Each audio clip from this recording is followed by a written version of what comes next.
Ladies and gentlemen, sports fans alike, welcome to another edition of Bill Swerski Sports Talk Chicago, one of the couple, two, three best podcasts around. So sit back, grab yourself a cold one and a Polish sausage, park your keister in the French room, and listen to Bill Swerski Sports Talk Chicago.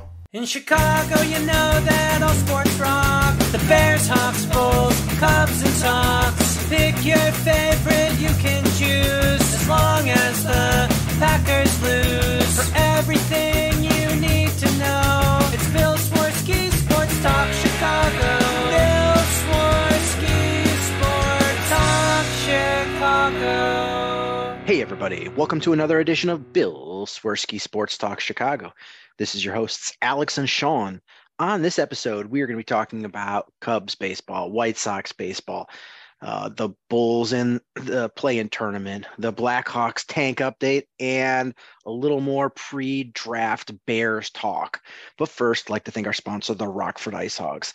If you're not familiar with the Rockford Ice Hogs, they're the AHL minor league affiliate of the Chicago Blackhawks. What does that mean for you? You could see the stars of tomorrow today at family-friendly affordable prices. So head on over to icehogs.com, get yourself a hat, shirt, jersey, and more. Tell them Swerski Sports sent you. Alex, how are you doing on this beautiful, gorgeous weather we have here in the Chicagoland area?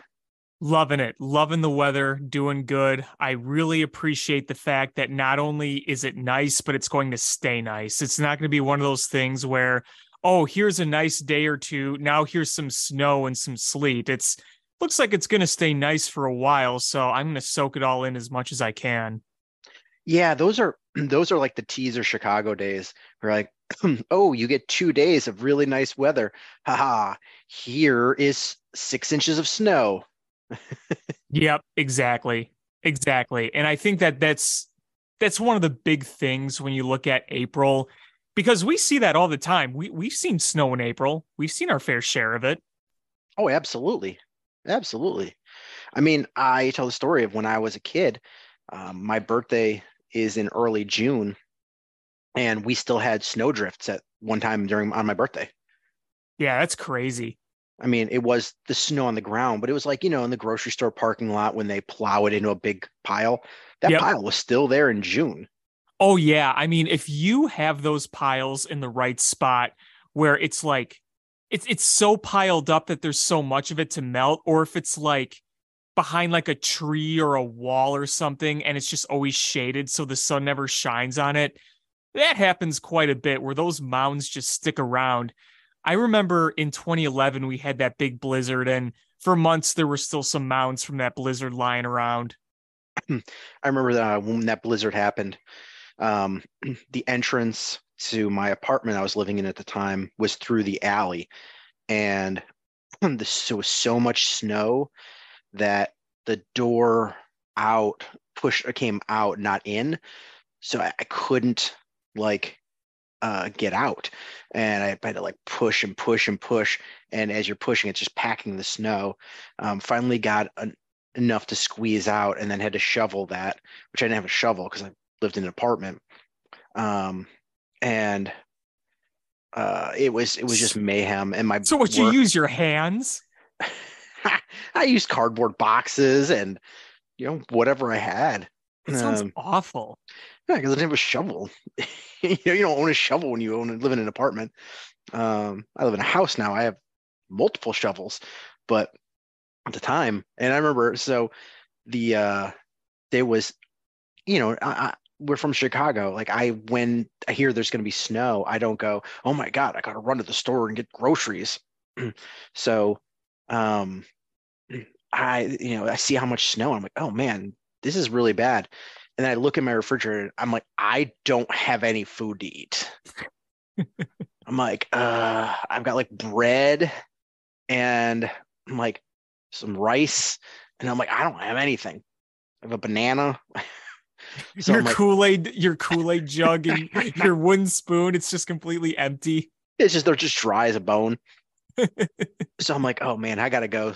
So I basically just walked through the snow drifts up to my head, and I'm just trudging through until I could get to the street, and the street had been plowed. So then I just like walked on the street like 3 blocks, and Bocce's Pizza was open. So it's like, all right, I'm gonna go get Bocce's Pizza, even though I don't like Bocce's Pizza, but bad pizza is better than no pizza. Oh yeah, I mean, take anything. Yeah. So I was like, Anything. let me get a bunch of pizza, and then I just came back to my apartment and sat and enjoyed pizza until everything was plowed. Listen, I've had, quote, good pizza and bad pizza, and there's obviously levels of pizza, but honestly, at the end of the day, pizza's pizza, and I'll eat it. Basically. So where do you want to start today? Well, okay, so I really wanted to talk about the Bulls, not really for what we're going to be previewing, but I just want to share some feelings about this team that, we've touched on a little bit over the weeks, but we haven't really gone in depth about this team. And I think now that the season is over, the regular season is over, the 82 games are over, we're the 10 seed heading to the play-in tournament, I think we could get into this more. And I think your feelings, my feelings, and pretty much everybody's all pretty much aligned with what I'm going to say. So I don't know if that's where you'd want to start, but go for it. So that's where I kind of want to start. So if I had to describe this season in one word, if I had to choose just one word, first of all, I'll ask you first. I know how I describe it, but how would you describe this season in one word if you had to? Inconsistent. Okay. I mean, that's true. Disappointing. Frustrating. I think frustrating is valid. I don't want to say disappointing because, frankly, after this past offseason, the lack of moves, the fact that your 2 moves were Andre Drummond and Goran Dragic. And listen, Drummond was a fine addition. He was a fine player, but it wasn't fixing any of your issues. But frustrating, I definitely agree with. But do you see what I say with the disappointing part? Like the Drummond move, I wasn't disappointed in because the Bulls last year had a serious issue with rebounding the basketball. Which, yeah, I mean, that was an issue, but did that really make you much better? So in theory, so not in practicality, in theory, you get Lonzo Ball back at some point, and you have Andre Drummond to come in and take some minutes, rebound the basketball. You have a real point guard with him and a healthy Caruso. You're again defending the passing lanes, and are you a competitor for the title? No. But you should be a decent team that could win a playoff series. And then Caruso's not healthy. Lonzo is maybe done forever, and Drummond's not giving you Drummond doesn't give you the minutes that I guess you'd hope for. And the Goran Dragic one was for 3-point shooting ability, and that is not paid off. Yeah, I mean, look, here's my thing. Is, as I said, Drummond was fine. It wasn't the fact that they got Drummond. It's the fact that was their big move. A very flawed team, and your big move was Andre Drummond. When you had plenty of issues that you had to address, whether it was 3-point shooting, defense, size. I mean, obviously Drummond was going to address part of that, but you were still a flawed team. You were a flawed team coming into the season, and I think there was a lot of skepticism, myself included, if Lonzo Ball was going to give you anything. The injury was so mysterious and so bleak from everything we've heard and what we've not heard too, because let's be real, we didn't hear a lot for a while. So going into the season, I didn't expect anything more than about a 500 team. That's fair. So how I would describe it in one word is empty. It was an empty season. Because here's the big question. As we go into this play-in tournament, here we know what the range is, right? The ceiling is you win a play-in tournament and you get killed by the Bucks in the first round. The floor is you get beat in either the first game against the Raptors or the second game. I mean, either way, you're not going on a long playoff run with the chance of a title. There's like a 0.00001 chance of you doing anything at all. Exactly. And the chances of them keeping their pick from a lottery is like what, less than 2%? Their odds of getting a top 4 is 8%. Okay, so it's probably less than 2 to get the first overall, but it is less than 2 to get the first overall. It's right. 8% to get a top 4, which is what's protected. Right. So, I mean, really, either way, whether you get that first round pick or not, are you going to get anything overly impactful with that first round pick? I mean, so you're saying if they keep their first round pick? Correct. So if they get a top 4? Yes. If you get like a 4 pick, because I don't like, if you get a number 1 pick, that's you're getting Victor Wembanyama. Exactly. The number 1 pick. And but those chances are minuscule. Yeah. That's so like just not happening. And then from there, honestly, I have not scouted. I don't know what the level of guy is after that. I mean, typically after 1, 2, maybe 3, it's you could get a good player, you could get a bad player. It's a crapshoot. It is a crapshoot. That's my whole point. I mean, I would rather have that crapshoot with a 4 pick than lose out on the pick to the me too. The Orlando Magic. The Orlando Magic, right. I mean, me too. I mean, that's not even a question. What I'm just trying to say is the chances that this works where you not only get a top 4 pick, but like you win the lottery is so small, and you have a team that's stuck in purgatory. And who knows, you're probably the chances of you even getting a top 4, you said what, 8%? 8%.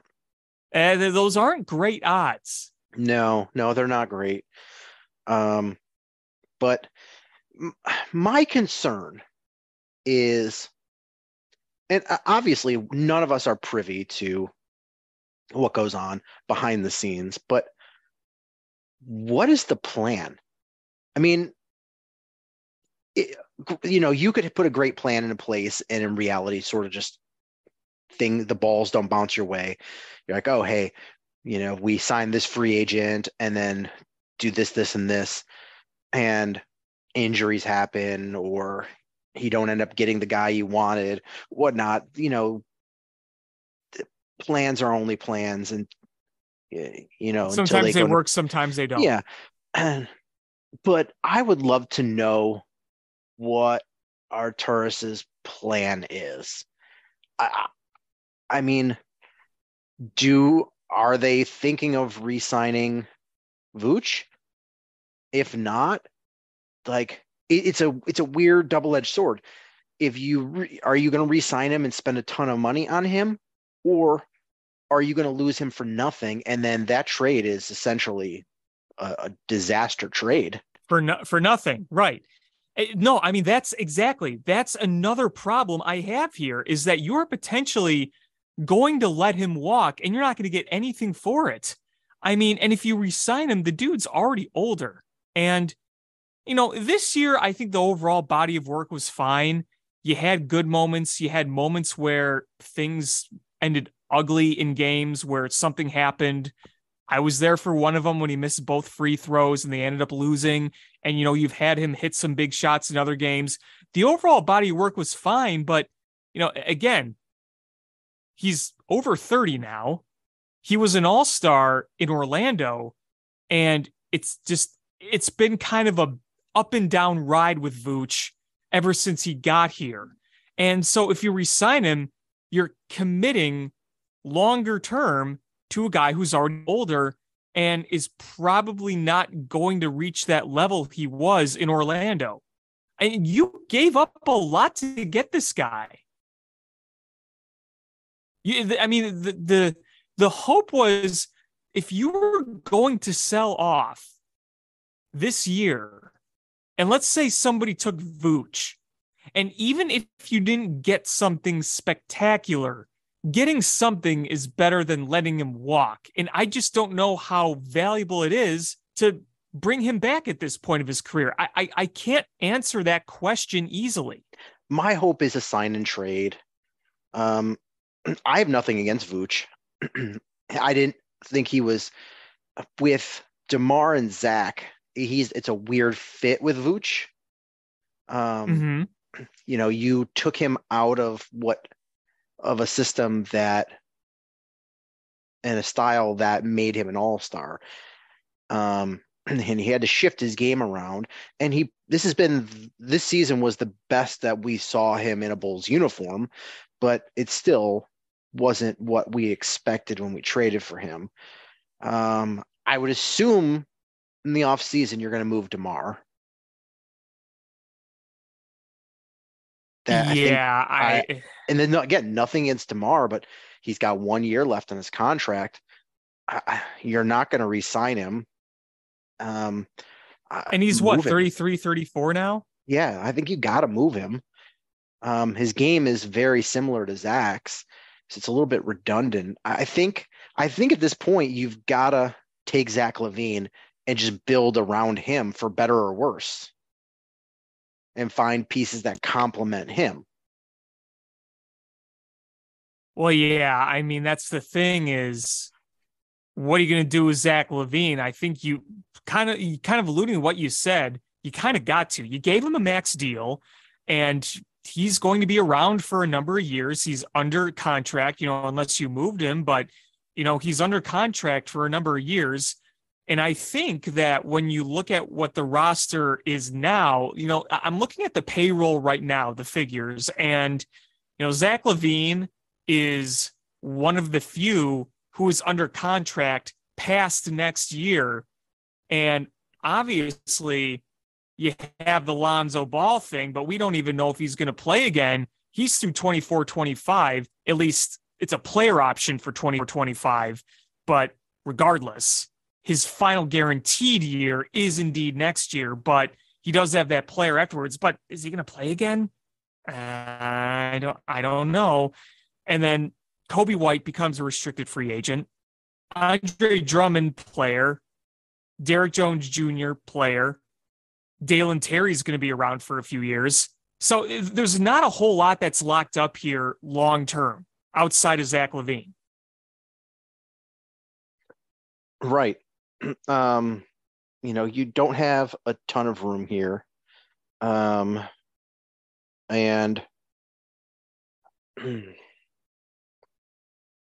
I mean, what do you do with Sumu? I don't know. That's a good question. I mean, what are you going to do with Kobe White? I feel like they've had so many young players that they've moved on from that have found success after they've left the Bulls, that if you let Kobe White go, he's going to be the next one. And the thing is, too, I'm sorry, go ahead. Oh, is he a superstar? No, but he's also a player that has grown every year and is a good scorer. And I think he's a player that you've got to bring back. Well, Kobe White played pretty well recently. He's played fairly well. So we've seen him kind of take that next step. Sumu, we've seen some struggles, right? Like, Absolutely. what is he worth?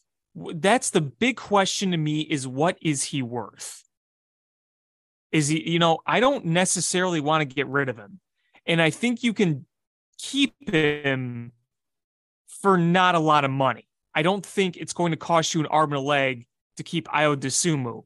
And I like the idea of keeping him around. Will they? I don't know.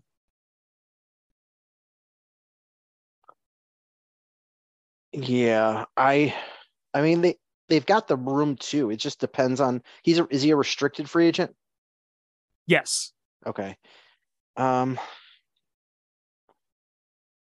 gonna guess they bring him back. That's probably my guess too. The question is, do they bring back Patrick Beverley?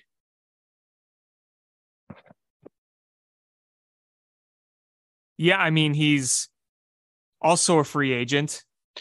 He wasn't making much this year. No, less than $1 million. Probably not going to make. Right, he's probably not going to make that much next year.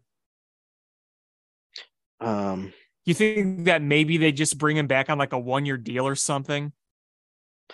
I wouldn't be surprised. Because I don't think at this point of Papev's career, the market's going to be overly hot for him. I think in the offseason, I wouldn't be surprised if they re-signed Vooch, but traded DeMar. That wouldn't surprise me. I just wonder what you'd get in return. I don't know. I don't know. It wouldn't surprise me either. It wouldn't surprise me either, but if nothing else, it takes off $28 million off of your salary. I am going to guess that they're going to try to trade Alex Caruso. Yeah, I could see that too. Patrick Williams, I think he's under contract, so he is. You bring him back. Club exercise for next year. Then he's a restricted free agent the year afterwards. You just sort of got to build around, and you're going to have the Lonzo Ball contract hanging over your head for a couple more seasons, knowing full well he's not going to play. And $20.5 million next year. And the only thing you can hope for is having him be medically, basically medically saying that he can't, his career is over. And that is something that has to go through arbitration with the Players Association. So that's not an easy conversation either. No. So I highly doubt that happens. So you're the Bulls. You're $20.5 million short on the salary cap. You have to, worse than that is you're paying this guy. You've got to pay another guy to take that spot because he can't play. So whoever fills that spot, it's essentially whatever that guy's making. So let's say they pay Patrick Beverley $3 million next year. Then basically that one spot is costing almost $24 million. Yeah.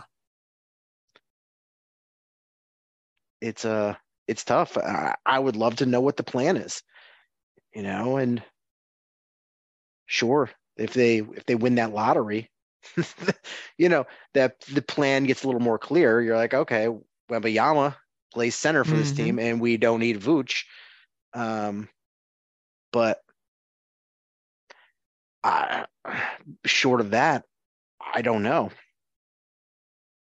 The whole thing is frustrating because I'm going to ask this question again. What did we really accomplish this year? And the most you can accomplish is a play-in tournament win. Is that really the goal? No. It's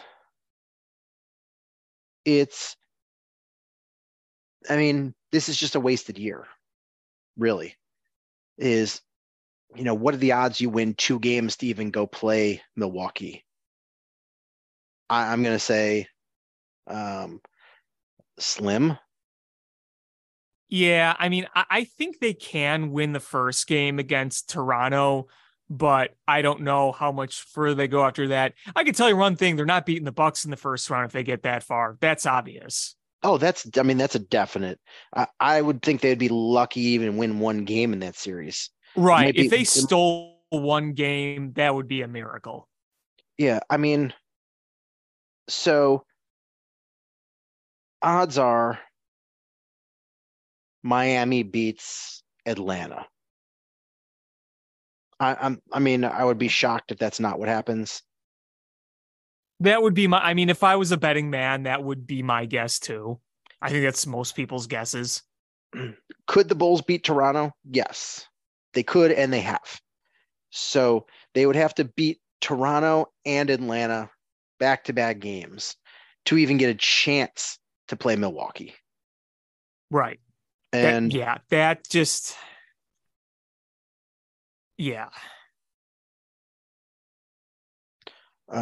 So that's where we're at with this.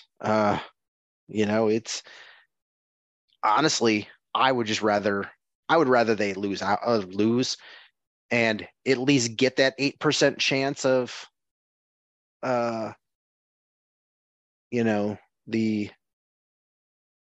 getting the top 4 pick than making the playoffs and losing out.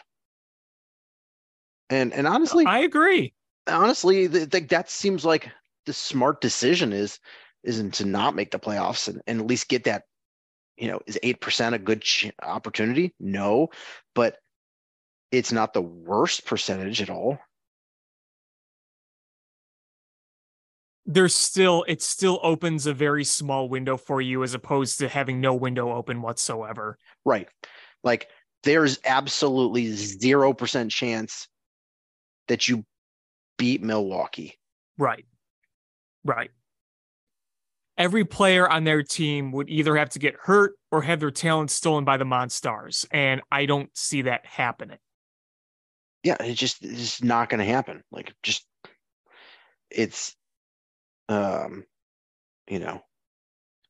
I don't know any other way to express that. But, sure, you won 2 games in a row here, but you beat a Dallas team that was absolutely just putting the tank on. They were actively trying to lose. And we're not talking about a team that is assembled to lose. I mean, they were actively trying to lose that game. And so you beat them, and then you beat just a stinker of a team in Detroit. But, when there was 0 stock in that game. But you got your ass beat on Wednesday against the Bucks team that didn't have their 2 best players. And then before that, you lost to that Atlanta team that didn't have Trey, right? Yeah. He wasn't playing. And they beat you by almost 20 points. Yeah, and you were at home. This is what drove me crazy about the Bulls all year long. How many times do we say, wow, that was an impressive win against, they've beaten Milwaukee in the regular season. They beat the Celtics in the regular season. They whooped the Warriors at one time. Remember when they went to Denver and took on a really good Nuggets team and dismantled them? Yep. That was all cool and great. And then what happened? You lose to the Magic. And you lose to teams that aren't 100%. How many times did we go into a game where it said, hey, we got a big advantage, so-and-so isn't playing, and they end up losing? Happened all the time. And listen, you can look back and say, oh, hey, well, we did win a few games against Milwaukee this year. Oh, what if they made the playoffs? No, this is the playoffs, okay? When it comes to the playoffs, the better teams are going to prevail. You can steal wins in the regular season against better teams, but in a 7-game playoff series, you can pretty dream on about beating Milwaukee, even if you did it a few times in the regular season. And you know what? You looked pretty bad against them when they didn't have Giannis, or I think it was Giannis, and who else were they missing that night? Was it Middleton? Middleton only played 8 minutes and then got injured. So he was barely a factor. Yeah, he was still lost. I think he had zeros across the board. So right, you essentially didn't have their 2 best players, and they beat you soundly. And when it's and at this point they're just toying around. In the playoffs they're going to come looking for blood, and they beat your ass last year in the playoffs. And you're not a better team than you were last year. No. So, I don't know. It's I hope that they lose. And this is I'm not trying to be a negative Nancy, but I hope they lose in this play-in tournament, because I don't want to go through the embarrassment of getting our asses kicked again by the Bucks. Yep. And I would rather have that slim chance of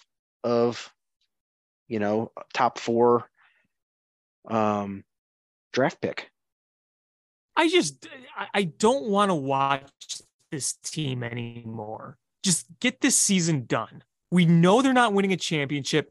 We know they're not going anywhere in the playoffs. Just end it. Be done with it. Just be done with it. I mean, Sean, we were told going into the season that the goal was to at least win a playoff series, to go further into the playoffs. And that goal has not come to light. It's not coming to light. The most you're going to get is a play-in tournament and or an ass kicking in the first round. I go back to this question again. What did we accomplish? We didn't accomplish our goal. There wasn't. The most I could say we accomplished from the season is maybe growing Patrick Williams a little bit and maybe seeing a bit more from Kobe White in terms of the overall picture. But, we're talking about role players improving. I like Patrick Williams as a role player, but is he going to be a future star? I don't think so. I like Kobe White. I have his jersey, but he's a role player. You had your max contract Zach LaVine get off to a really piss poor start, and you kind of needed Patrick Beverley to come and kick him into gear. You didn't get anything from Lonzo Ball because he's been hurt. DeMar DeRozan is a very good all-star player, but he showed that he's not going to be able to carry you like an MVP like he did last year for a chunk of the season. We all knew that wasn't sustainable. So you didn't come away accomplishing anything. That's why this feels so empty. You didn't accomplish your goal of improving and giving yourself a chance to win anything in the postseason. You didn't see any leaps from anybody. Again, I think you saw some good strides from Patrick Williams, but again, we're talking about a role player type guy. We're not talking about a core member that you're building a winning team around. So it's empty. It's all just empty. I fully agree. I don't disagree at all. So it goes back to what is the plan?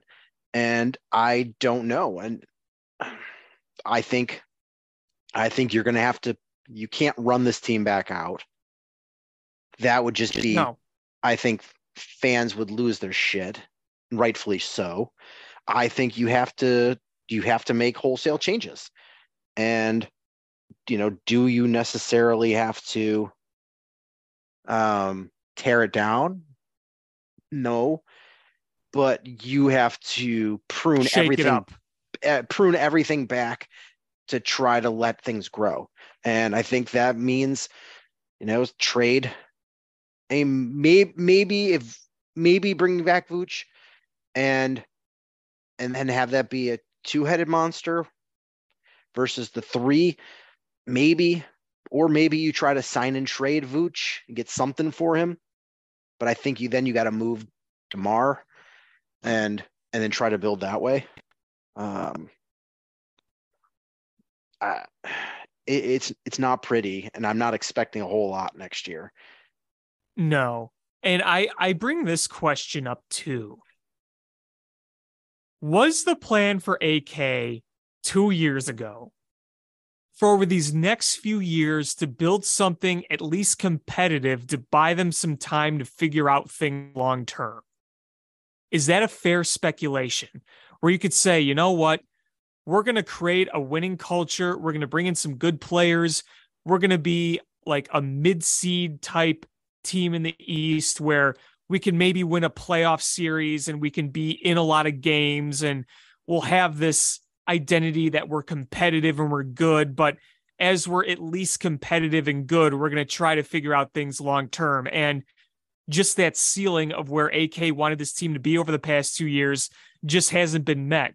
Because, I mean, things started off pretty good last year, and then Lonzo Ball got hurt, and then you had DeMar DeRozan, who was carrying this team.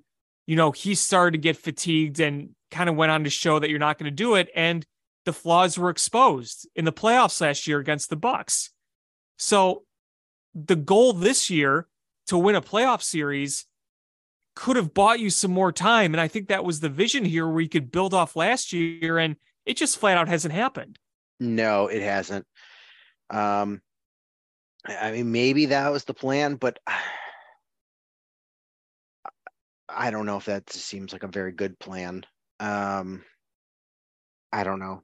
I'm not here to second guess at this point, but I'm getting close to second guessing. And honestly, I'm going to go out there and say might it be time to move on from Billy Donovan? I don't think you're the only one asking the question.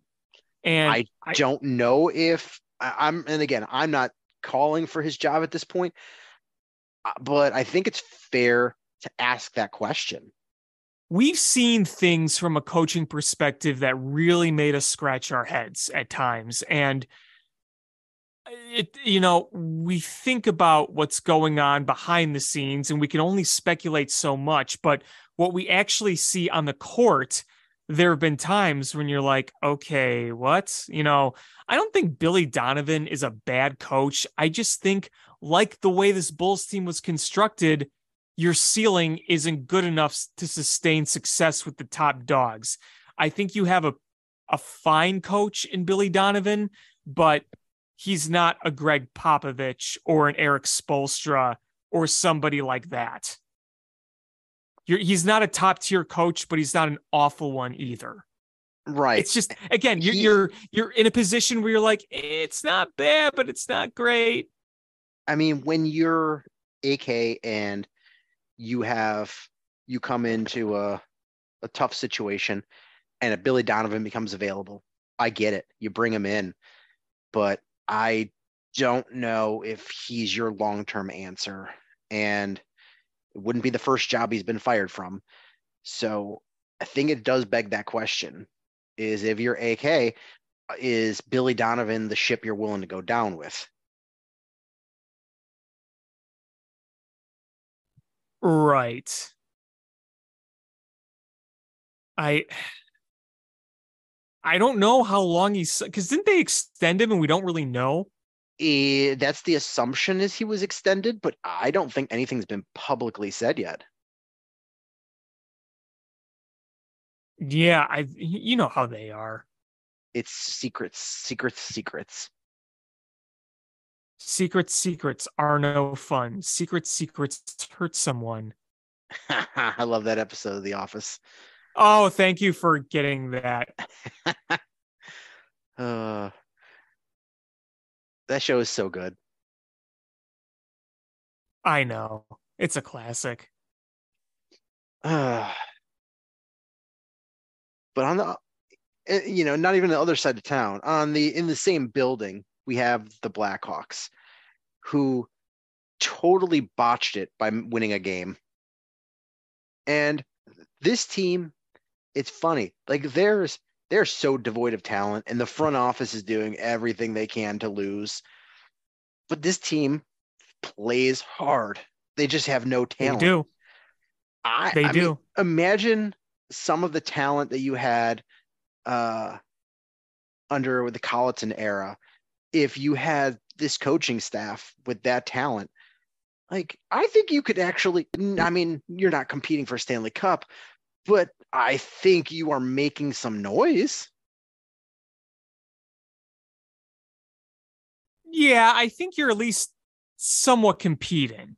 Yeah, I mean, and listen, you're not a top dog and you're not going to win a Stanley Cup, but you're also not going to be missing out on the playoffs or sneaking in during COVID. Like I think you're one of those middle of the pack playoff teams. Yeah, sure. I think there's something to be said about that. I mean, if Colleton was coaching this team, I don't know if we'd even have 17 wins.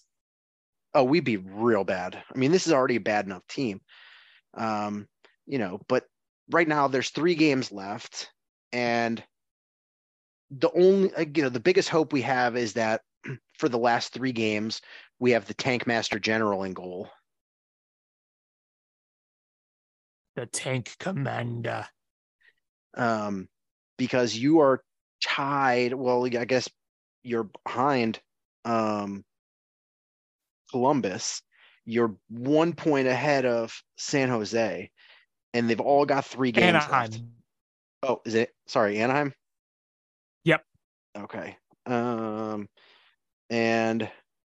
Anaheim has 3 games left against Colorado, Los Angeles Kings, and Vancouver. You've got 3 games left against the Wild, Philadelphia, Pittsburgh. Okay. And Columbus is Philadelphia, Buffalo, Pittsburgh. I mean, all 3 teams could lose out all 3 times. It also depends. Though you are playing playoff teams, and on those final days of the season, sometimes they rest their guys. I mean, anything can happen. You've seen a couple of these teams win a few games. And Columbus has won 3 of their last 10. That's not very good, but for Columbus. Let's see. So San Jose is not out of the picture yet, but 4 points out. They're almost out of that picture. So, I mean, we know which teams are going to be the bottom 4 teams. Columbus, Chicago, Anaheim, San Jose. Because Montreal's way ahead. Yeah, Montreal's 8 points ahead. Even Arizona is ahead of all of them by a lot. Yep. So, it comes down to these last 3 games here.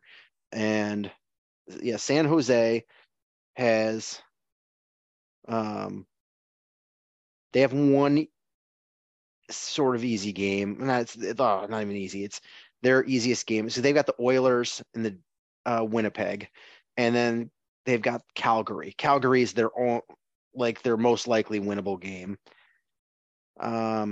Anaheim actually has Vancouver, which is a winnable game.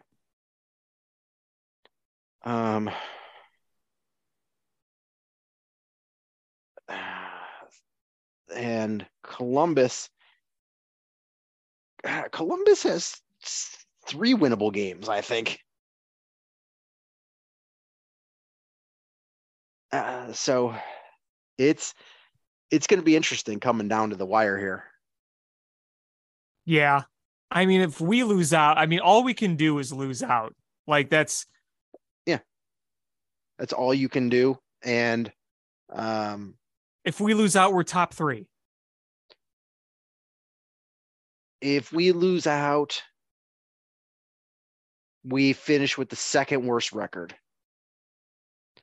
Yep. And worst draft pick we could get would be 4. And I mean, they sent Reichel down to Rockford, so he's not even part of the picture. Yo, I mean, that's the thing is this is that dance you have to do where the coaching staff and the players are trying to win. They don't give a shit. They want to win. Right. And the front office, like, we want to lose. And you can't tell the coach to lose. You can't tell the players to lose. So what do? You mess with the roster. Yeah, I mean, the front office is doing everything they can. Well, they could do more. They could be like Rachel Phelps from Major League and replace their plane with like a old-fashioned propeller plane that's kept together with tape, or they could get rid of the hot water in the tubs, or, stuff like that. But, from a front office perspective with a roster construction, they're absolutely doing everything they can. I mean, I don't even know who the hell's even on this team anymore, honestly. Oh, there's some people you're just like, woof, who is this? You got Taze playing again. You got Andres Athanasiou. You have Seth Jones. And it's like, okay, those are like the main three. Because Radish is done for the year because he's injured now. Which is, he was playing pretty well. I like Taylor Radish. I think he's a nice piece to have going forward. Not a big piece, but a piece. Yeah. The other bit of news is Jonathan Taves came back. He did. The question is this it? I mean, even if he doesn't retire next year, his contract's up. He's a guy like Patrick Kane. If somebody told me, hey, I came from the future, my name is Biff, and Patrick Kane comes back to the Blackhawks, I go, okay, I could believe you. If you tell me Jonathan Taves comes back, I would be real shocked. And yeah, I would be too. My thinking is, this is totally Sean's opinion. His perception of things is Jonathan Taves knows he's going to retire. That's why he worked so hard to come back for these last couple games, because that's it. It's his last time wearing a Blackhawk sweater. It's going to be the last time wearing a sweater in professional hockey. He's hanging them up, and so it was important for him to get back on the ice. And that's my opinion on it. I don't think he would have, if he had one more year in his deal, I don't think he comes back. For this season, he just gets healthy, tries to come back for next season. But this is the last year of the deal, and the last couple games left. I think he's retiring. I would be shocked if it's otherwise. Yeah, I mean, I don't think that's a bad theory. I feel like there was an incentive to play because he knows is probably not. I don't know if he knows he's going to retire, but I think he might get the sense that he's not going to be playing for the Hawks next year, regardless if he retires or not. Fair. I mean, these are definitely the last few games he's wearing a Blackhawk sweater. It certainly seems that way. And, the funny thing is that when he started with the Hawks, they were irrelevant. Now he's ending with the Hawks. They're kind of irrelevant again. Not as irrelevant as they were, but, they're not Stanley Cup contenders like they were for so many years. And unfortunately, the timeline for this to get a lot better is still extended. So his time is coming to an end in the NHL, and the Blackhawks are going to take a long time before they get good. So there's no like, oh, hey, sign a 1-year deal next year. We're trying to win a cup. Go out one more time with us. That's not the case here. Even if regardless if he wanted to play or not, there's not that option to re-sign with the Hawks for the purpose of going on one more run, because this is not going to turn into a Stanley Cup contender in 1 year. No.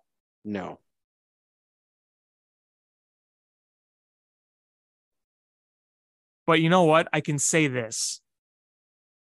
I feel better about the Blackhawks' future than I do the Bulls. Yes, because you see a path. You Because I see a mean, path. Yes. here's I mean, there's always a trajectory when you are in the arc of these things. Is the Blackhawks are at the very bottom. We see the bottom. We're here. You know, we don't know how long we're going to stay at the bottom, but we know what the bottom looks like. We don't know anybody on this team. They are, in a week, they're going to have a ton of salary cap space. They've got a shit ton of draft picks. They very well could have a generational talent lottery ticket. They got the lottery ticket. They may hit on that lottery ticket for a generational talent. It's everything is pointing up. It's just when. But we're at the bottom. It can only go up. The Bulls still have to go down before they go up. And will their down have to be as far down as the Blackhawks to get to the point where we want them to be? No, I don't think so. Because the Blackhawks were just in a bad spot and they really needed to tear it down to the studs.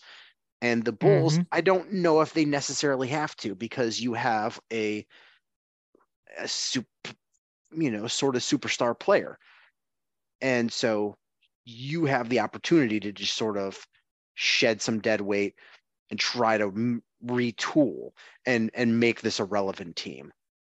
So, I mean, I would say your chances of winning a title, I think that the Blackhawks are closer, because they're going to rebuild this the right way. They're going to rebuild from the bottom and build through the draft and supplement with free agency and really try to build this team the right way. And hopefully they're able to develop right. Right. The Bulls, I think, Zach is a very good basketball player, but they are building around a guy who is an incomplete basketball player, and he is not one of the top 10 guys.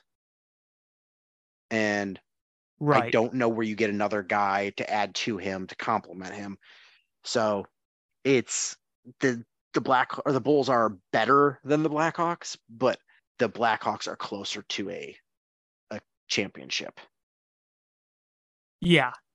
And we're not close to a championship, but it feels like we're closer to the Bulls. Yes. It's because one team is just gonna, it's like, have you ever seen American Ninja Warrior? Mm-hmm. You know that one where it's like the curved wall that you have to run up and pull yourself up? The Bulls are sitting there going, they're already there. They just can't get over that wall. And they're already too far along. They're not going to go back and restart. And, they can't get any traction to get up that wall. And the Blackhawks are at the starting line. But you're like, we're physically farther away from the finishing where we want to be, but we have the better tools. So it's going to take them a long time to get to the point where the Bulls are at.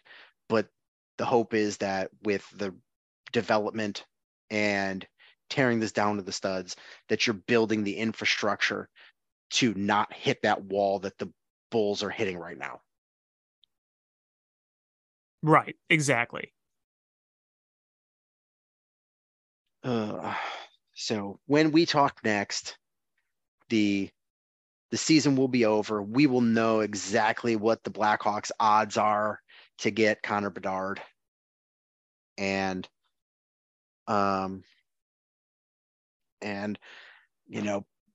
hope beyond hope that we get that number one pick, because that would be sick.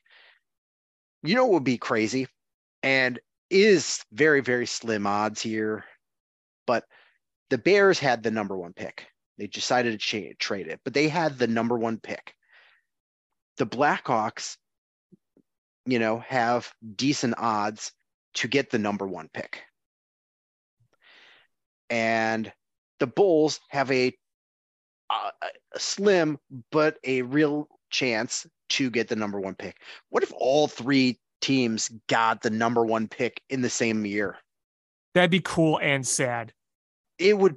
That's exactly what I was saying. It's like I was kind of doing the math there, and I was like, this would be crazy cool, but really sad that this is the state of Chicago sports right now.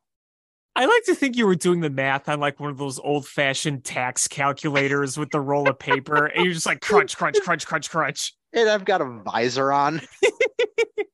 And like those glasses with like the chain on them, like the librarian glasses. You're just sitting at the kitchen table, crunch, crunch, crunch, crunch, crunch. Your wife comes in. Sean, what are you doing?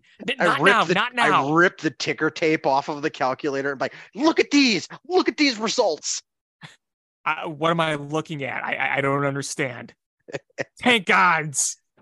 Do you see the tank that's going on? Crunch, crunch, crunch, crunch, crunch.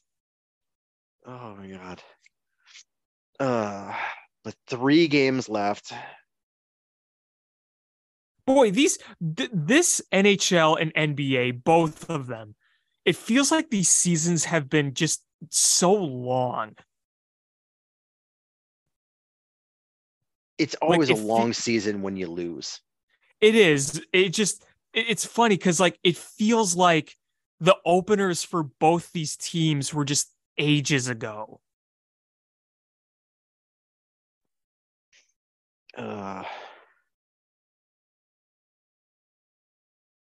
Should we talk a little baseball here? Why don't we?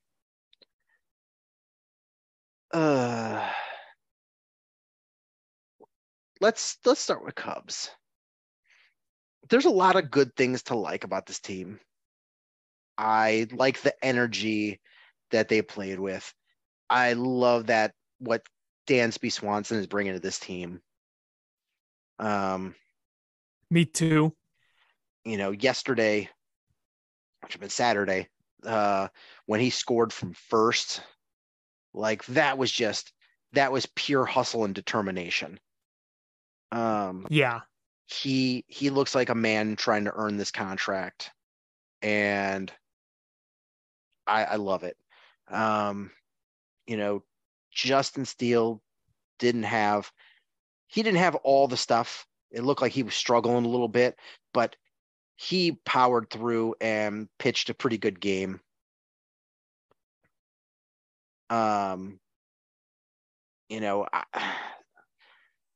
Stroman is looking great so far.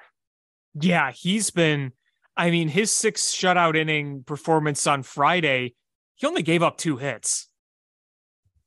Yeah, so I'm trying not to extrapolate too far off of this short portion of the season so far. The Cubs have only played 8 games, but I don't want to extrapolate 162 game season, but so far we're seeing some trends that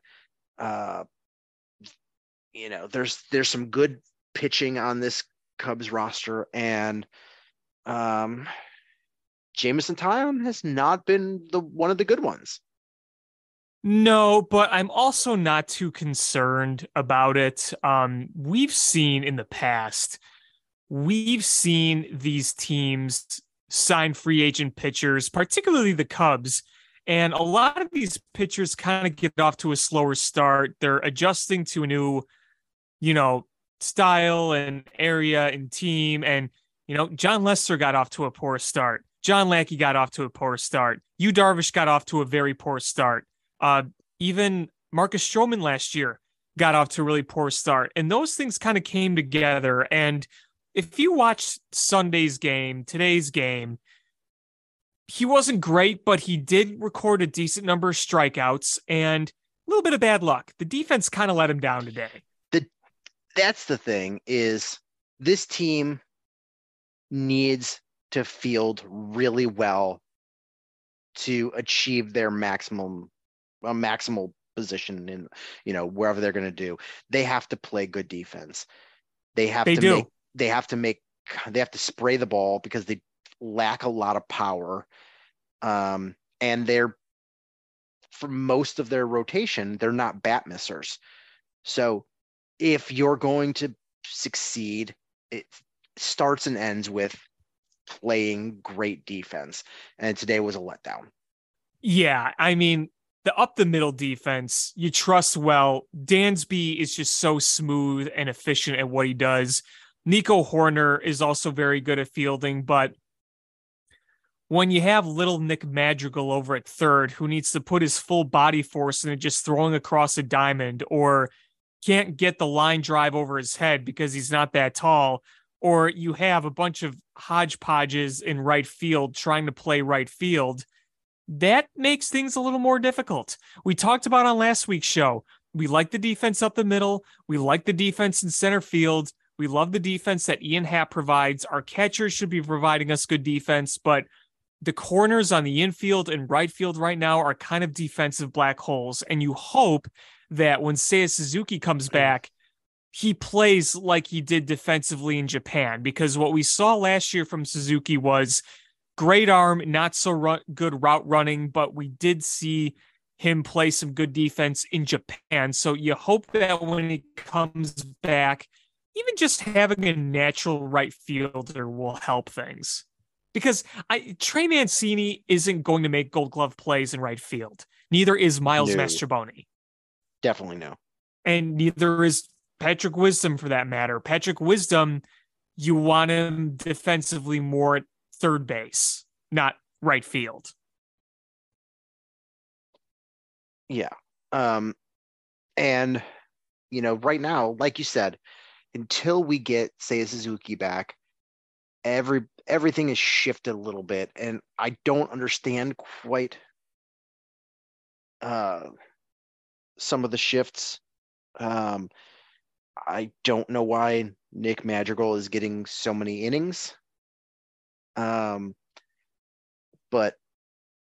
I mean, Patrick Wisdom is swinging the bat better than Nick Madrigal, and Patrick Wisdom is a better defensive third baseman, and Patrick Wisdom has the power to hit it out of the park. He's already hit 3. On a team that has not hit that many home runs. No, they haven't. Because, look, you scored 10 runs on Saturday. You hit 2 home runs, but just 2 solo home runs. We've seen in the past where the Cubs could score 10 plus runs and they're hitting 4 or 5 of those, but really the run production from the Cubs on Saturday mostly came from just putting the ball in play. And that's going to be more their MO. Right.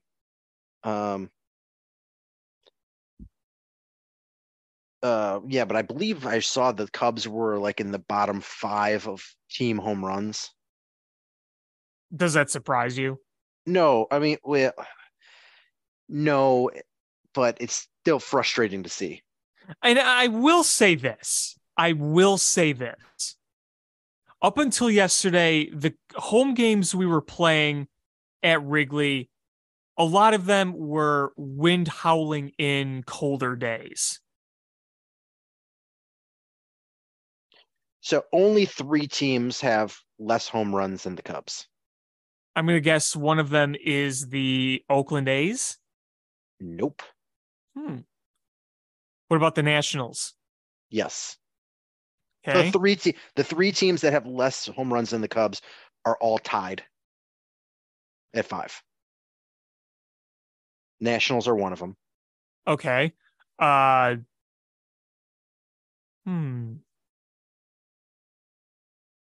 It's not the Cardinals, is it? Nope. No. Not San Francisco. No. I'll give you a hint. The other 2 teams play in the same division. As the Cubs? No, as each other. Oh.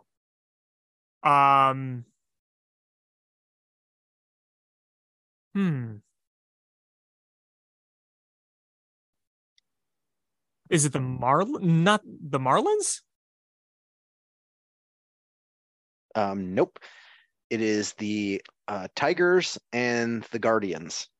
Oh, the Tigers. Yeah, Tigers. Ugh. Ooh. Yeah. Yeah, let's see. Home run leaders. Pete Alonso has almost as many home runs as the Cubs. Yeah, sounds about right. Pete Alonso has just been crushing them.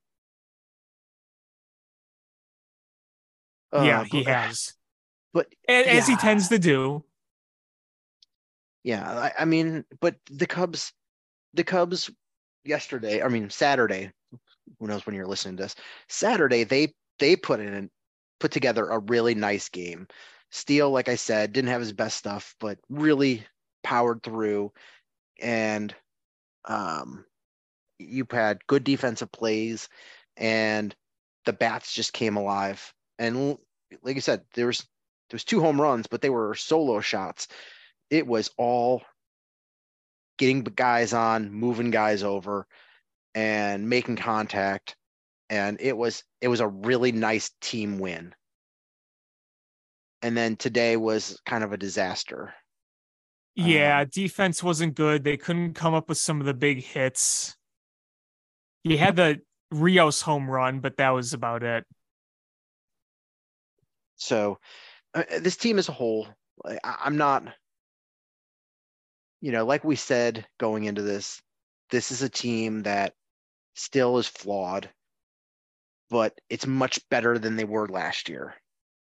And You hope Suzuki's another shot in the arm too. you hope. That's the hope. At least gives you better defense. And I think, Tyone's going to be better. He's going to have to be better. And being more consistent on defense. And some of that is going to be guys getting healthy. And, I think you have the talent to be able to string a decent number of wins together. But I guess my big concern is, do they have enough skid stoppers? When you looked at the most successful Cubs teams, they had several guys who, if you had a couple game losing streak, could come in and just pitch a lights out game and really stop that skid. And, right now, they may have a bunch of guys that could, I guess, but they don't have a guy that you're confident could come in. Maybe Stroman. But, I still sticking with my prediction of this is a 500-ish team, and that's what they're playing like. The record shows that. That's what they're playing like, and I'm hoping that it came down to, listen, that the Brewers are a lot better than we expected, and a lot of people were high on the Rangers. So maybe it's just we played some good teams, and when we get to play against the scrubs, we start stacking some wins. That's a possibility, but so far I have not seen anything that's made me confident that this is going to be a team that can really compete for the division.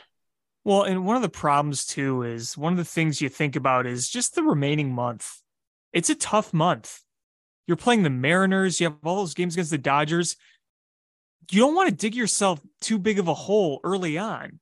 If you can just keep afloat, then you can go forward and feel better. Like if they came out of this month right around 500, whether it's a few games over or under, if you're right around the 500 mark after all those tough games, then I think you can go forward.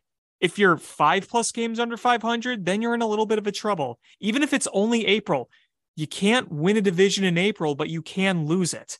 So I don't think this team's going to win the division. I don't even think they're going to make the playoffs, but I just want them to sustain being in the mix for it. I mean, does that make good sense? thing is they do have a bunch of games against the Dodgers, and they play in the Mariners. The Mariners aren't playing very well either, and the Dodgers aren't playing that great. Both of those teams, by the end of the season, I'm expecting to be very good. Right now, they're,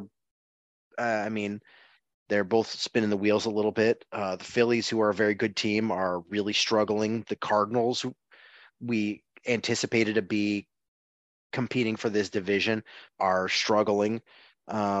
Oh, just wait on the Cardinals though. When they play Yeah. us, No, I'm saying is teams that we expect to be good by the end of the season are struggling right now. So it's, the Cubs aren't, the sucky part is that one of the teams that's playing best in baseball happens to be in their division.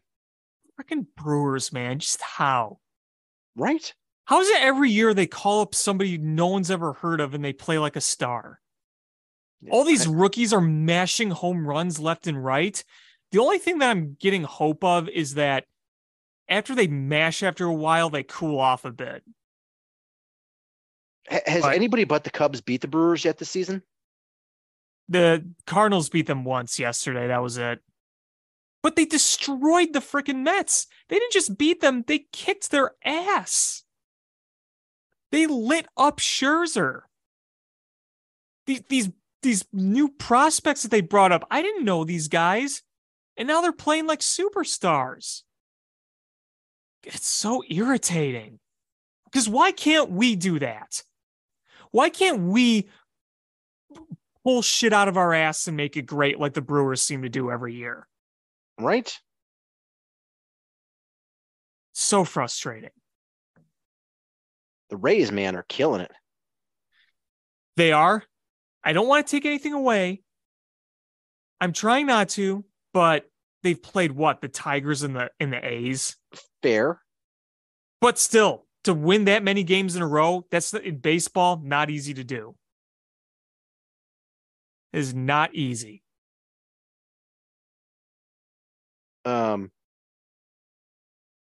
I'm trying to remember. I want to say when I was younger that the Reds had started like 17-0 or 18-0 to start a season. So we're not anywhere in that ballpark yet, but kudos to the Rays. Yeah. Even if you're playing bad teams, winning is winning. Yeah, and every bad team will beat a good team every season in baseball. Yeah. I mean, the Pirates have been playing pretty well. Though they took a big blow today with O'Neal Cruz getting hurt, but still they've been playing pretty well. That's a tough blow. Do we know the extent of the injury yet? It was a fractured ankle. I don't know what the timeline is for that. I haven't seen anything. Better an ankle than a knee, but that was a tough blow. Right. He's a good baseball player. Mm-hmm. And I still remember that one game he had against the Cubs last season when he was just clobbering the ball. But they're a good team, or he's a good player, and the Pirates are playing fairly well. And yeah, I mean didn't they sweep Boston? I don't know what to think about Boston. Yeah, I don't think Boston's that they can score some runs. I just don't think they're gonna pitch very well. But the team on the other side of town, the White Sox, not playing so great. They started off not with that nice series against the Astros. They didn't win it, but played well against the Astros and have sort of struggled since. Today at least you got a good sign. Kopech pitched pretty well. Much better this time around than giving up 5 home runs. Yeah. He gives up 1 run, and none of them were home runs. And the bullpen came in and pitched 2 scoreless innings. But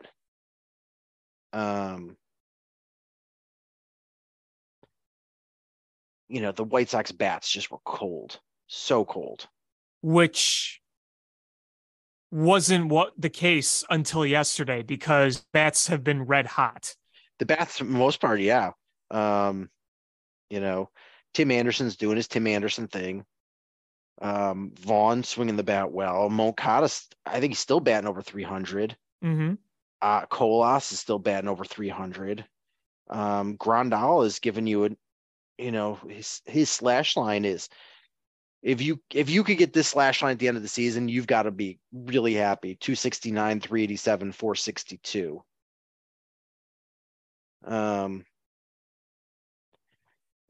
So Luis Robert, man, when he's healthy, he is definitely a top 5 hitter in baseball. He makes it look so easy. He's been killing it. Oh, yeah, absolutely. Luis Robert. Got an 1100 OPS. He's swinging the bat really well. He is an MVP. If he's healthy, he is an MVP candidate. He's that good. Got to stay healthy, though.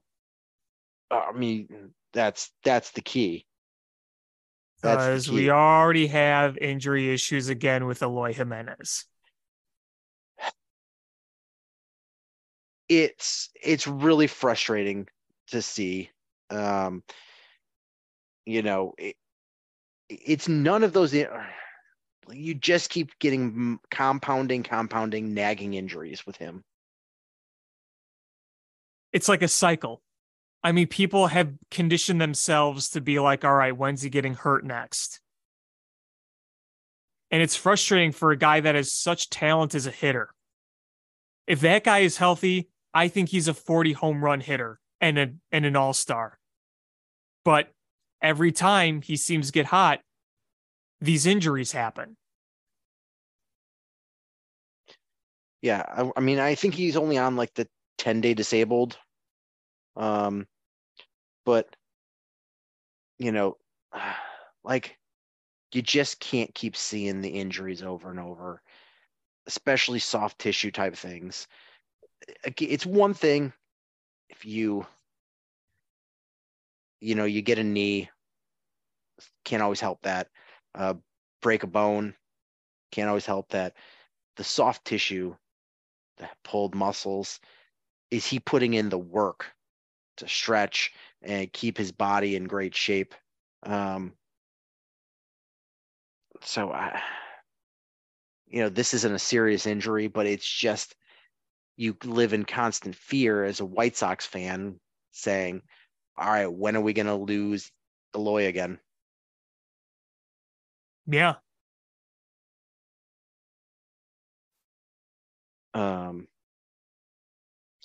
But yeah, today you had O'Neal Cruz break the ankle against the White Sox.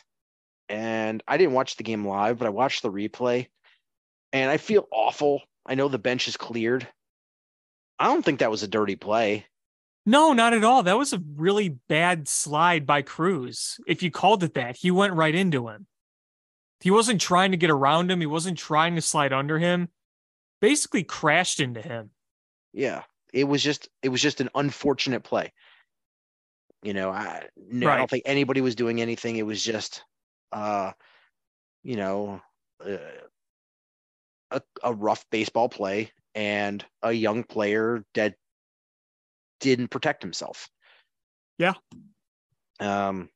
Best way you could put it. So I don't know. This team is just White Sox team though is a little frustrating. And even yesterday, you had your bats come alive, and you scored 11 runs without a home run. Mm-hmm.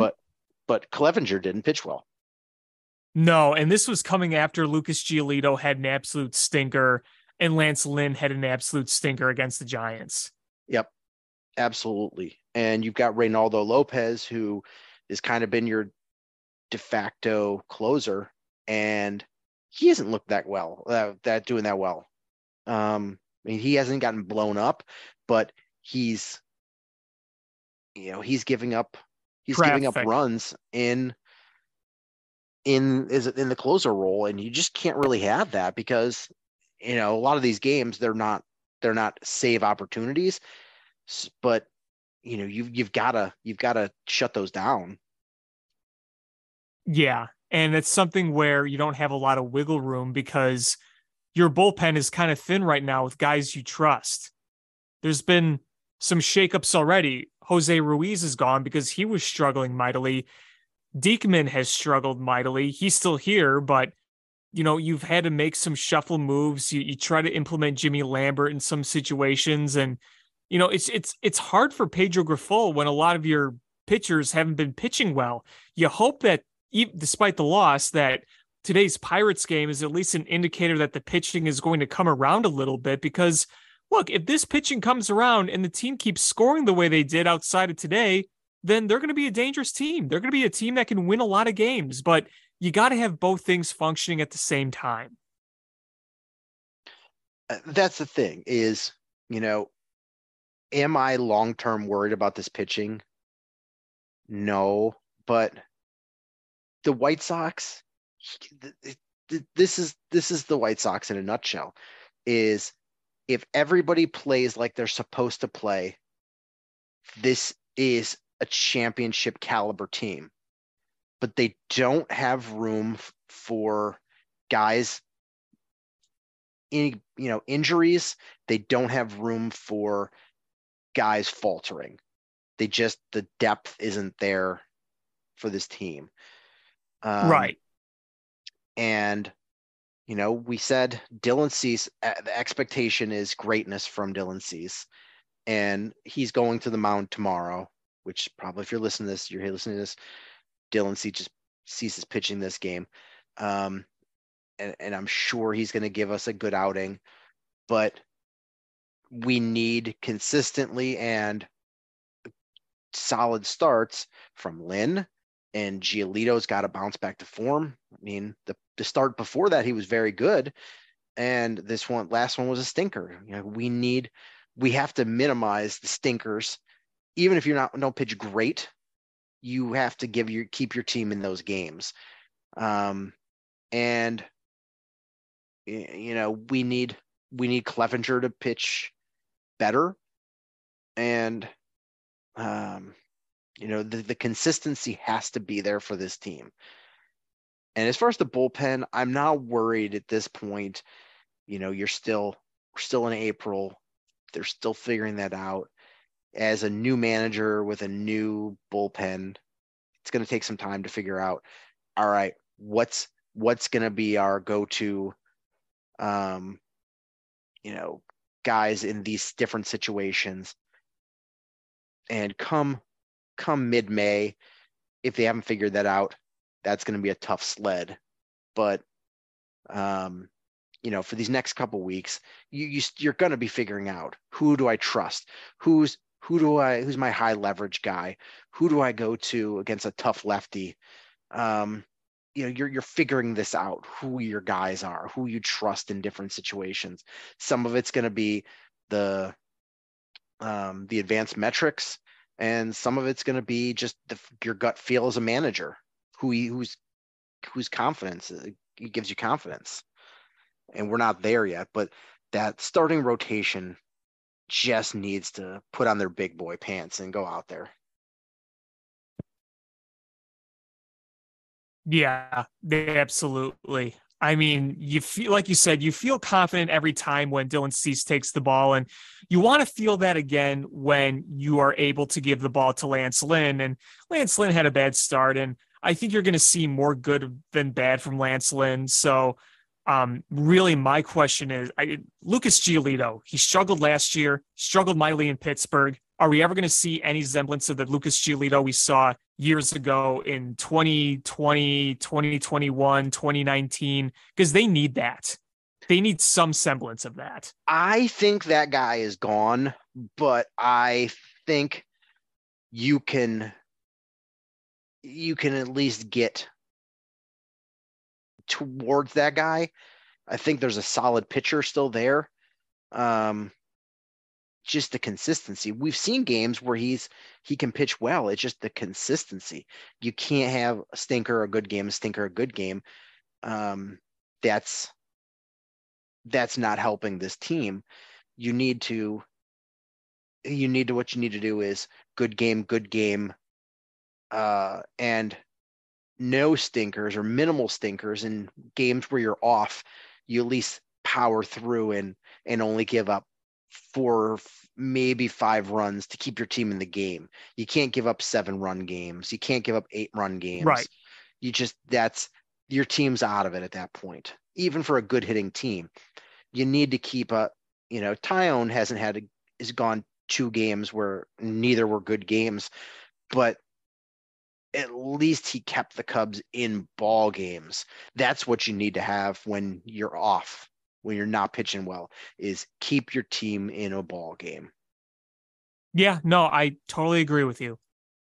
And the good thing is they're not far out of, the lead in this division. You've got 2 absolute dumpster diver teams in the Tigers and the Royals. And the Twins and the Guardians are, a little bit better than you right now, but you're playing the Twins. So if you win that series, you're right back in the hunt of things.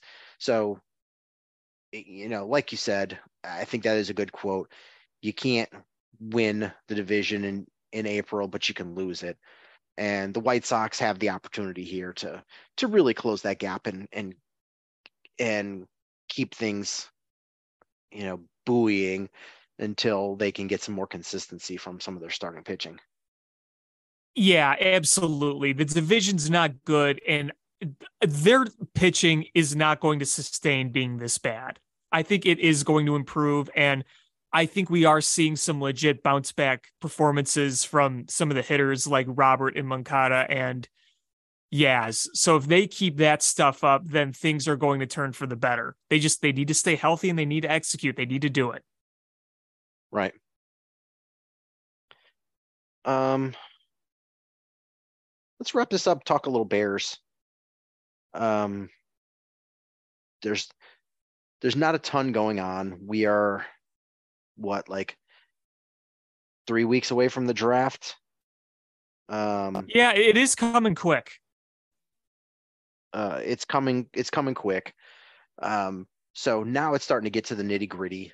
This is the time where the Bears are going to sit down and really come up with their final draft board and start doing mock simulations to anticipate, because what's wild is the Bears have a top 10 pick, and in most years you have a good idea of what the board's going to look like when you get there. And I guess we have a fair understanding of what the board is going to look like when the Bears draft.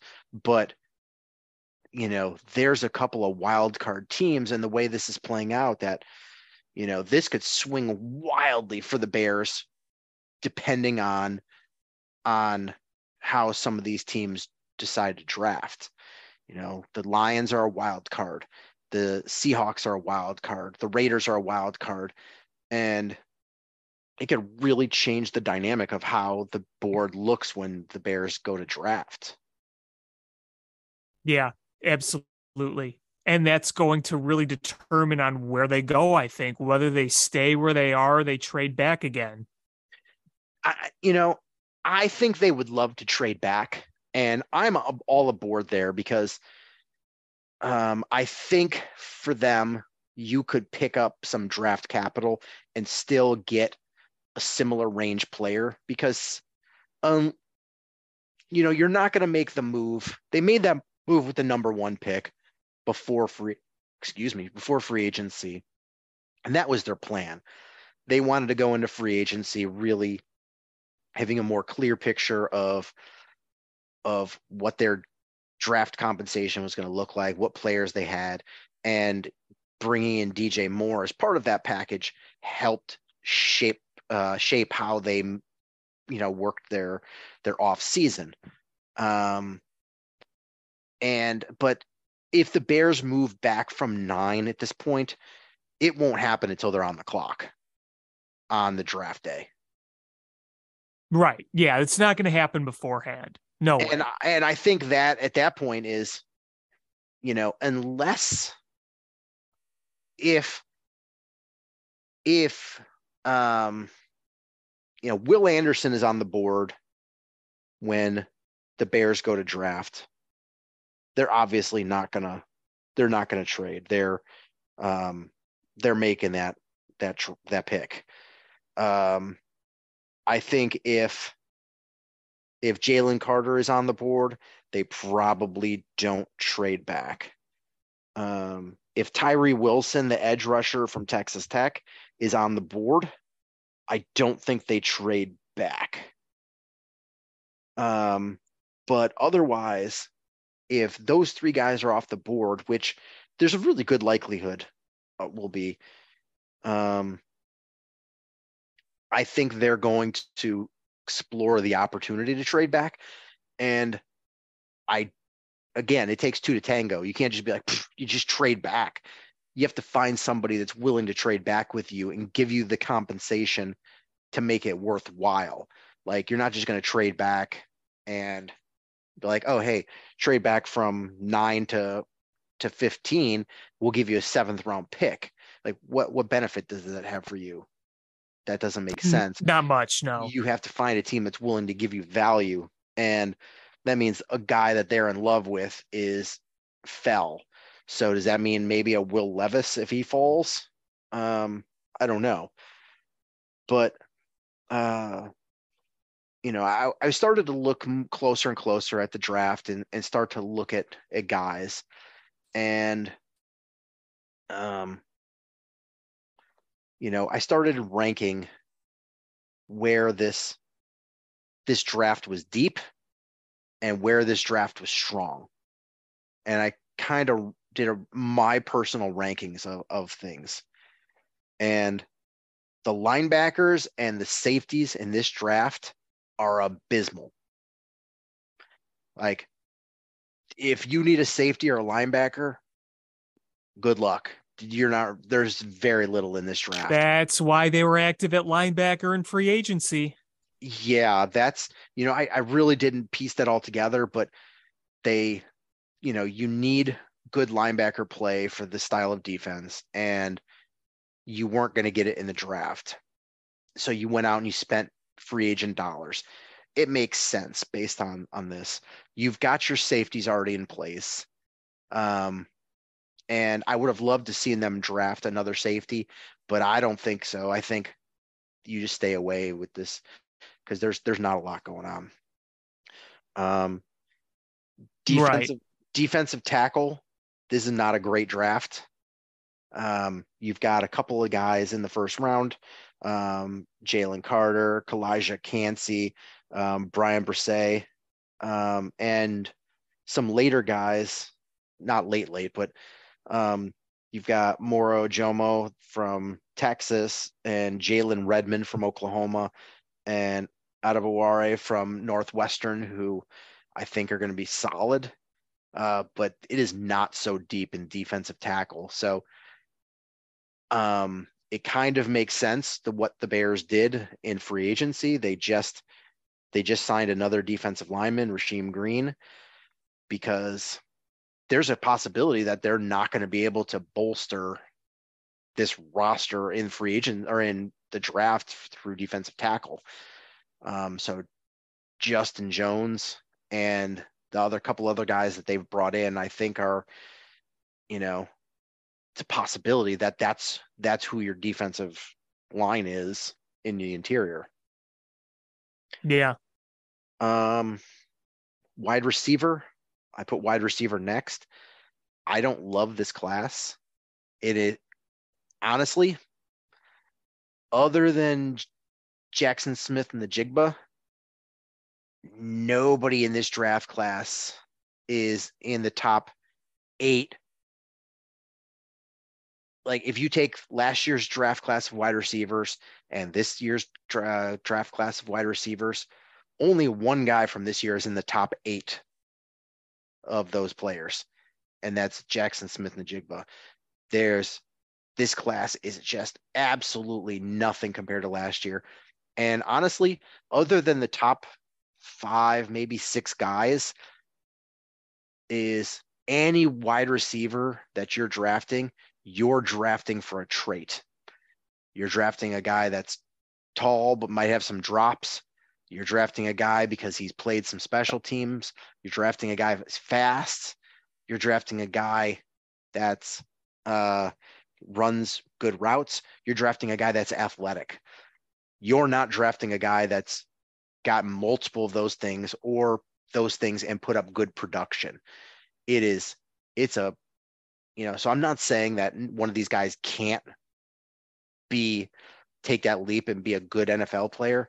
It's just, there's nobody that's like, there's a couple of guys that are good, but beyond that, it is crapshoot. I mean, a total crapshoot of who's going to make it and how are you going to develop them. And there's a lot of wide receivers in this draft class that are tiny, 5'6", 5'7", 5'8", 165, 170 pounds.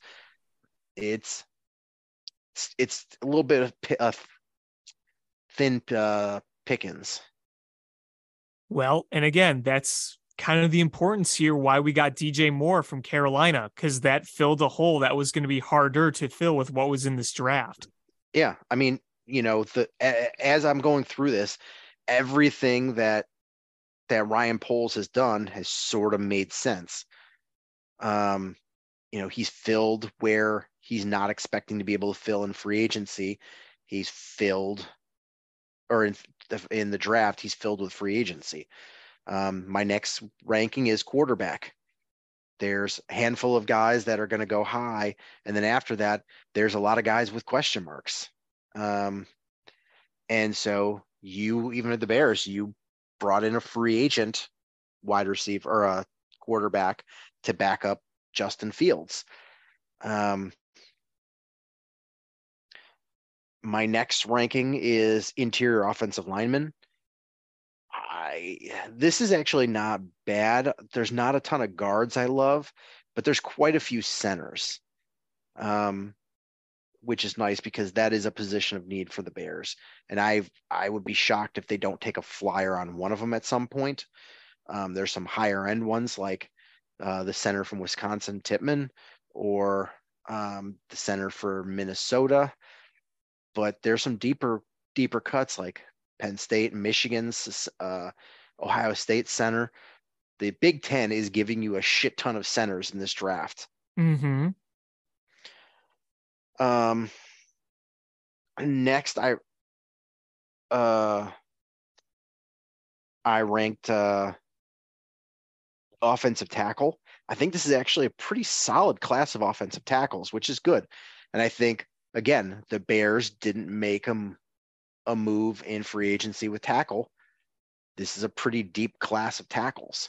At the top, you've got the guys that we've heard of, the Skoronskis, the Paris Johnsons, the Broderick Jones, those guys. But also you've got Darnell Wright, who I think might end up being the best of all of those at tackle.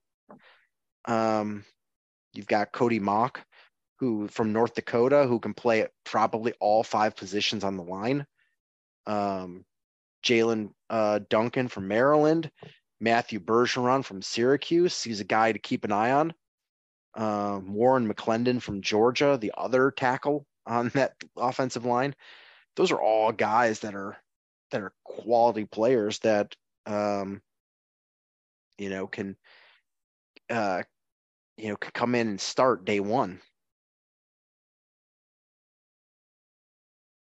Yeah, for sure. And then next was tight end. I think it's actually there's like one top end guy, but there's a lot of depth in this, especially in the later rounds at tight end. Edge rusher. This is a pretty deep class of edge rusher, surprisingly. You've got but it's all guys that are going to go rounds 1 through 4. After that, it just really bottoms off. But, there's Derek Hall. There's the guys we've we've talked about like Will Anderson and some of those first round guys, but later on there's like Derek Hall, there's the Azoma kid from Kansas State, Andre Carter from Army. There's some interesting names there at edge rusher. Running back is my next class. There's a poop ton of guys. Like Bijan Robinson is the elite guy in this draft who may actually make a first round grade. But you've got if you're looking for speed, you've got Keaton Mitchell from East Carolina, Devin DeShane from Texas A&M, Tank Bigsby from Auburn, Tajay Spears from Tulane.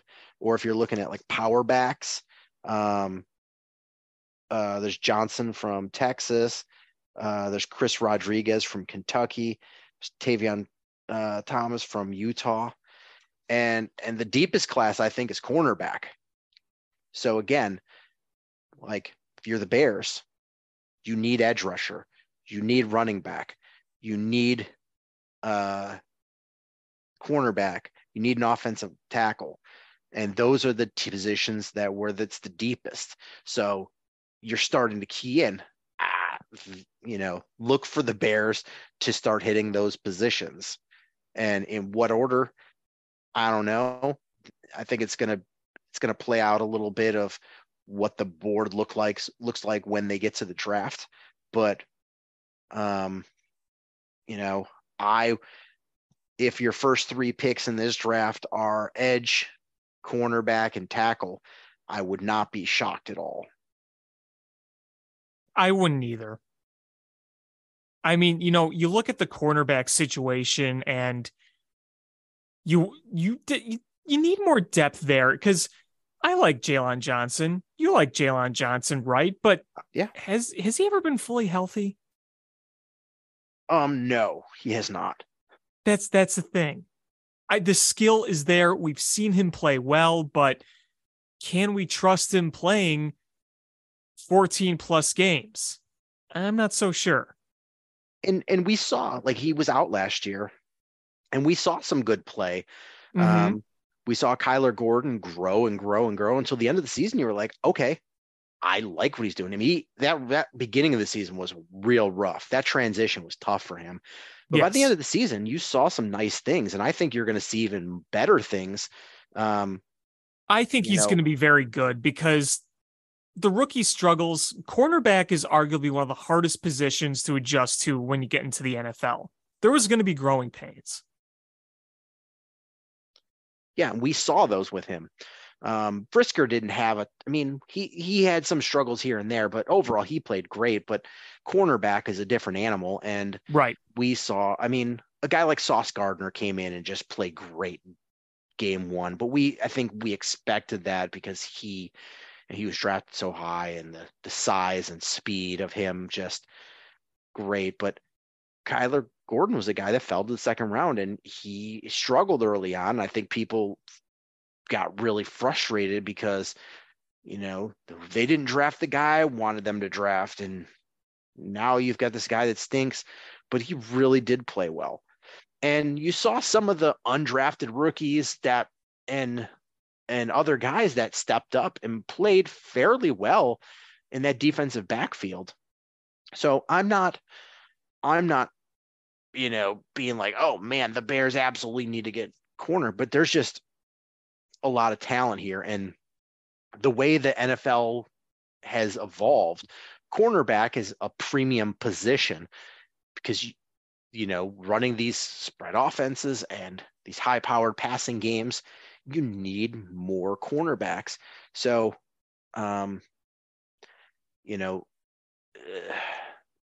it's partly as depth, so you're not relying on undrafted players. It's partly, is insurance for, is Jalen Johnson going to be healthy? It's also insurance. What if you can't work out a contract extension with Jalen Johnson? All of those things go into play. But there were some guys I liked. I did like a handful of the guys that played last year. And so I'm not saying you absolutely have to go out and bring in a guy, but this class has got so many good cornerbacks. I think it's silly to not at least dabble in that market and try to bring somebody in with some real talent to help your ball club. Yeah. And the Bears did make one free agent move, which was a little surprising. This is usually the dead period where you don't see guys sign. They brought in defensive lineman Rasheem Green. And he's a guy that is going to help bolster this line. And because there's a possibility that we go into this season where, this is the defensive line we have. And I think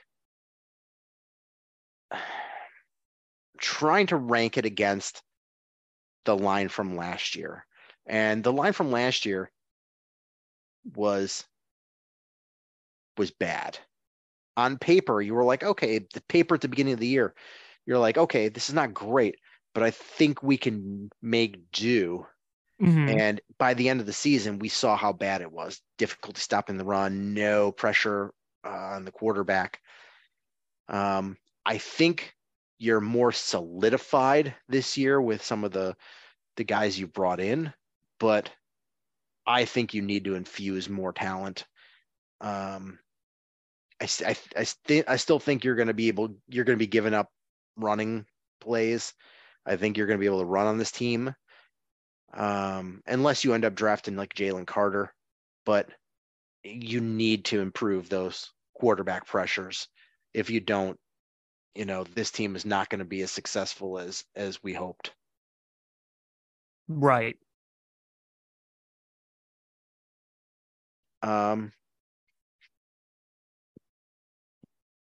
Is there anything else you wanted to talk about? Nope. I think I've said my piece. I think that's going to do it for this episode of Bill Swerski Sports Talk Chicago. I want to thank everybody so much for listening. Please hit subscribe however you listen to podcasts, whether that's iTunes, Stitcher, YouTube, Google Play, Spotify, etc. Share this podcast with your friends. It's how we grow the show. Follow us on social media at Swerski Sports, Facebook.com/Swerski Sports, SwerskiSports.com. ShyFanPad2 for Alex on Twitter, or AlexanderJPatCreative.com for all the cool stuff that Alex does. And again, thank you guys so much for listening. And until next time, bear down. Cubs win! What a lucky break! The good Lord wants the Cubs to win! We thank Ditka and God for all they have provided.